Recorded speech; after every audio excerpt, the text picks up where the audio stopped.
নমস্কার বন্ধুরা, আপনাদের সকলকে পুকুর দিনরাত্রি পেজে স্বাগত। ইউটিউবে আমার নতুন জার্নি শুরু হয়েছে বিগত কয়েকদিন যাবত।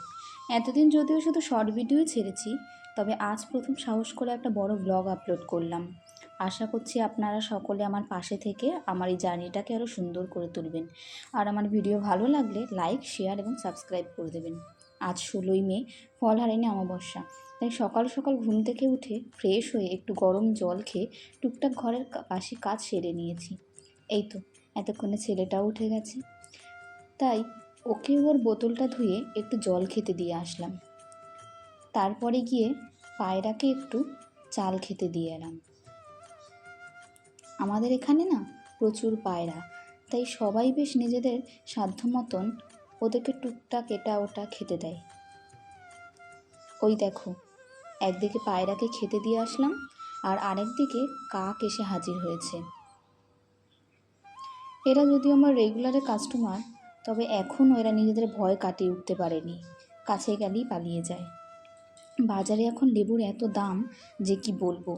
এই যে এই কটা পাতিলেবু দেখছ, এর দাম নাকি 70 টাকা। ছেলের ডিমান্ডে পায়রাকে আবার একটু খেতে দিতে হলো আর কি। একটু পরে আবার সে পরিষ্কার করে খেয়ে যাবে দেখো।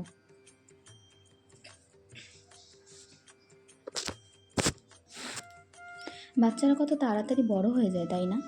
এই যেন মনে হয় সেদিন হসপিটাল থেকে নিয়ে এলাম, আর আজ দেখো একা একা স্নান করতে শিখে গেছে। যদিও আমার এই ছেলেটা যে কি দুষ্ট একটা জিনিস, সেটা তোমরা আস্তে আস্তে দেখতে পাবে।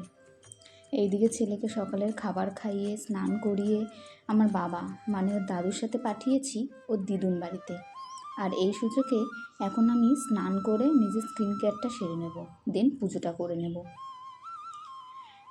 আজ সারাদিন অমাবস্যা আছে, সকাল থেকে এখান ওখান দিয়ে শাক ঘন্টার আওয়াজ আসছে। এই দেখো, এদিকে আমার বর সকাল সকাল বাজারে গিয়ে আমাকে পুজোর সব জোগান করে দিয়ে গেছে। একটা জিনিস খেয়াল করে দেখবে, পুজো করার সময় যদি বেশ পুজোর জোগানগুলো সুন্দর করে ঘরে আনা থাকে না, তাহলে মনটাই অন্যরকম ভালো হয়ে যায়। অনেক বছর পর আমি আজ আবারও ফলহারিণী অমাবস্যা পুজো করলাম। আসলে সংসার আর ছোট বাচ্চা সামলে কোনো কিছু আর আগের মতো গুছিয়ে উঠতে পারি না।